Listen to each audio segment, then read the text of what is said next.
Hello, welcome to St. George's for day 2 of our tour of this historic church in downtown Sydney. I'm Michelle Gardner, a volunteer here at St. George's and a tour guide during cruise ship season. And we're going to spend some time going through the history of St. George's over the next whatever number of podcasts it takes to, as I dig up history. I was up until 4 o'clock this morning reading everything I could find. And found some contradictions, so I have some questions I need to unearth some more things. Unfortunately, we're self-distancing right now here in Cape Breton and throughout Canada because of the coronavirus, but eventually the Beaton Institute will reopen, as will the Garrison Museum at Victoria Park, so I'll be able to have some better information then. I wanted to start today by going over here and showing you a tapestry that I talked about yesterday. Unfortunately, I didn't have a really good program for my videotaping yesterday, and I didn't get this in the shot. So some people have asked me about it, so I'm just going to show you that.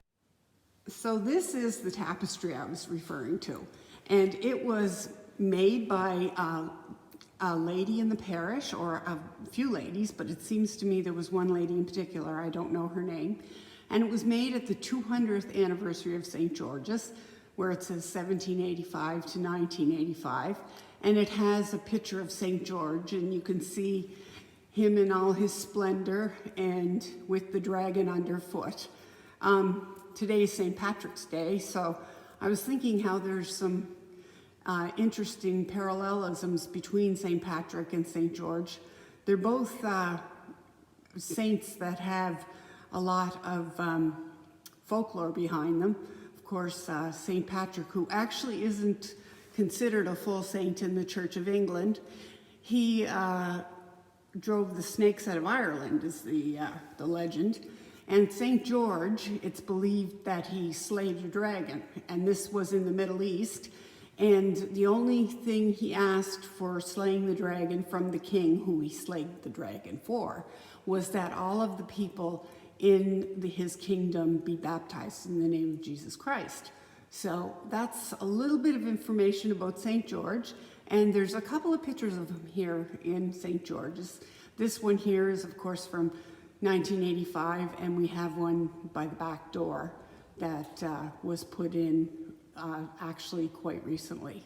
It's when you compare it to the other stained glass. But we'll talk about that the day we look at stained glass. So I thought some things we could talk about today is a little bit about the chancel and vestry. Now the chancel and vestry are the part of the church where we celebrate the Holy Communion, and of course when we have days that we have just a regular service without communion, we have it here as well. There's various chairs in here. We have a bishop's chair, and you can tell it's a bishop's chair because it has the bishop's hat on it. And then there's all kinds of chairs that were donated in memory of family members. We have the infamous Nelson chair, which has a lot of very interesting stories associated with it, and I think I'll just do one podcast about that. Some of the things defy history, and then a lot of these stories have stayed consistent over the years, but this is actually the chair, and it's believed to have come from HMS Victory, and it was given to one of the Ball brothers from Balls Creek in Sydney, in Cape Breton. And it was used in a visit by the bishop, one of the first visits in 1833, I believe, but I'll have my facts a little straighter by then. Anyway, as you can see, this is the chancel, and of course we have this beautiful stained glass here too, which is put up in memory of Bishop Binney, one of the most predominant bishops in Nova Scotia. And his son actually was the bishop, but the father was reverend here at St. George's before the son became a bishop. Now, on the walls here, it's quite interesting. There are epitaphs, and basically these are in memory of. Now, for a long time, when we used to show the church, we would say that these were gravestones that were moved when the chancel was put here, because the chancel is actually over part of the graveyard. But we've since found out that they weren't. They were a fundraiser where families donated money and had these put on the walls of the chancel. And this one here is, of course, dedicated to two babies. One is Sarah Austin, and she died November 20th, 1846. She was a day old. And her sister, Susan E. Maud, who died May 5th, 1855. And she was 1 year and 2 days old. And her parents were Edward P. and Susan Archibald. And it's hard to read, but I'll read it to you here. It says, "Two lovely flowers at morning hours bloom sweetly on their parent stem, but ere the day had died away and saw no more these beautiful gems." So that's very pretty. And there was a lot of death back in those days. There still is. People mourn for their children who either die in vitro or die after within a few days or a few years of life. But there was a lot of disease then. And then, of course, we have one here in memory of Elizabeth E., and she was the wife of Charles E. Leonard, Esquire, and she died October 1855, and her end was peace. So it'd be interesting to find out more about her. There's all kinds of little plaques all over the church now. Really difficult to see and read exactly what's on every one of them. But one is, this sanctuary lamp is presented by Mr. Joseph Jameson in loving memory of his husband, it must be Joseph Jameson, of husband, sons, and parents, 1865.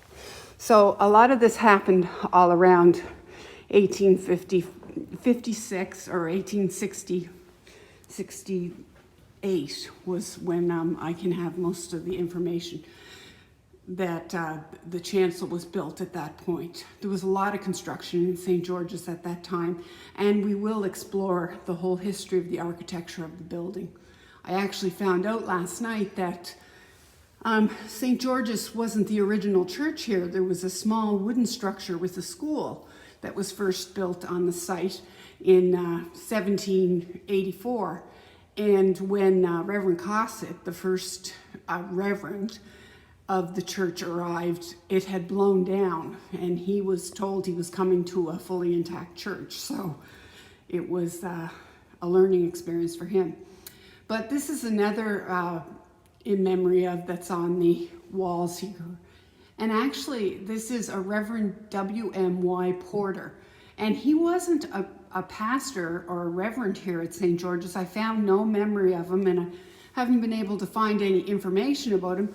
But it basically tells us here on this epitaph that he was from Scarsborough in Yorkshire in 1808. And he was born in 1808, I assume, and lost his life by falling through the ice near North Sydney, February 21st, 1859. So we know that by that time, 1859, the church had spread out throughout what we call the Cape Breton Regional Municipality and beyond. So he may have been a pastor at one of those churches. But anyway, he died tragically, and basically, it says he labored for many years in this island as a faithful and diligent minister of the gospel of Jesus Christ. This tablet was erected by his various congregations as token of respect for his many virtues. So you have to realize at that time, the reverends, like the Reverend at St. George's, would service the community throughout, and the original rectors in St. George's would go as far as Port Hawkesbury, St. Peter's, Ayrshire, to minister to communities in those places, up the deck. So they were busy people. And I guess as more people came to Cape Breton and more churches were established, we would have had more things happen as far as getting more rectors and the like. Now, when we look at this chancel area, it's quite interesting. Underneath the chancel, we have, well, it's estimated between 4 and 5 bodies there. I can't find an actual number on it, and we don't know who is buried there. But we do know there are at least 4 bodies there.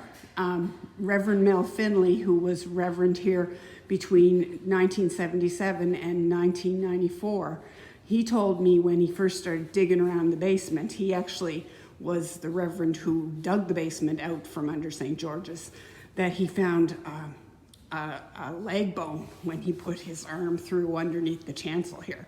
So kind of creepy stuff. But we do have bodies buried under here. There's rumors in the community of who they are, but I myself feel that it's quite probable that Thankful Cossett, the wife of Reverend Cossett, the first Reverend of St. George's, is probably one of those bodies, because at that time, this of course would have been a wall, and this would have been right behind where they would have had an altar. And I would think when he buried her, and where it was so early on in the church's history, he perhaps buried her close to where he could be. He was deeply in love with his wife, Thankful, and everything about her life meant the world to him. They actually had a baby. She got pregnant. She was pregnant with 13 children, and I believe 2 didn't survive. But her last baby was a late in life baby. She was in her 40s, so it was a surprise. It happened in that day like it happens in this day. And I'm just going to get up on a pew here. Let's hope I don't fall. This actually is a plaque that was put up and erected by her family and her great-great-grandchildren in 1967, and it's in memory of Thankful Cossett, born 1756, buried here October 20th, 1802, beloved wife of Reverend Ranny Cossett. So she died in 1802, and Reverend Cossett was never the same again after that. Many of his children had grown up, and they were able to care for themselves. And he was here until 1804. And unfortunately, at that time, he had gotten himself into some political trouble. He wanted to avoid it when he first came to Sydney, but unfortunately, Sydney was a place where there was lots of political strife in the early years, especially pre-1800. And most of that was because we didn't have a House of Assembly and we were a colony unto our own. But that's a whole other story. But Reverend Cossett was removed quite quickly from the church because of some complaints of basically a gentleman by the name of Couillere and another gentleman named Dave Matthews. They were both mayors from New York. One was the mayor of Albany, and the other was the mayor of New York City. And they didn't make life easy for Reverend Cossett. So I thought I'd leave you with just a book here. I picked this up yesterday, and I've gone through 3 copies of this book. I keep lending it out to people, but I picked it up at Lawton's on George Street in Sydney, and it's Early Cape Breton by Robert Morgan, and it has 2 excellent chapters in it. One about Reverend Ranny Cossett and his life, and another about St. George's itself. So if you want to do a little reading, we're all housebound right now, and reading doesn't hurt, and the drugstores are still open. You can pick it up at Lawton's, and I think it's probably available from the Old Sydney Society, as well as some of the downtown shops, the Cape Breton Curiosity Shop, I'm thinking in particular. So get out and support your local businesses if you can. I think I paid $17.95 for this, and then there was taxes. But anyway, it's a really good read and gives you a really good idea from the founding to famine. And Robert Morgan was a true gift to Cape Breton. He and Reverend Mel Finley worked together to create an archive at the Beaton Institute where they took all of the vestry books and all of the pictures and anything that of the history of St. George's, and they created a collection at the Beaton Institute just of those documents. So people can find out a lot there, and you can also find out a lot at the Military Museum at Victoria Park. So hopefully when I get in there, I'll have more information to share with you about some of the regiments that were here. Last night I found a list of the reverends that were here and all the bishops of Nova Scotia. So it was quite interesting, and I'm learning as we go and I'm sharing as we go. And we have a special treat coming up on Sunday. I talked with Jimmy McNeil, a member of the Heritage Committee for St. George's, and Jimmy is going to come in and he is going to play our Cassavant organ.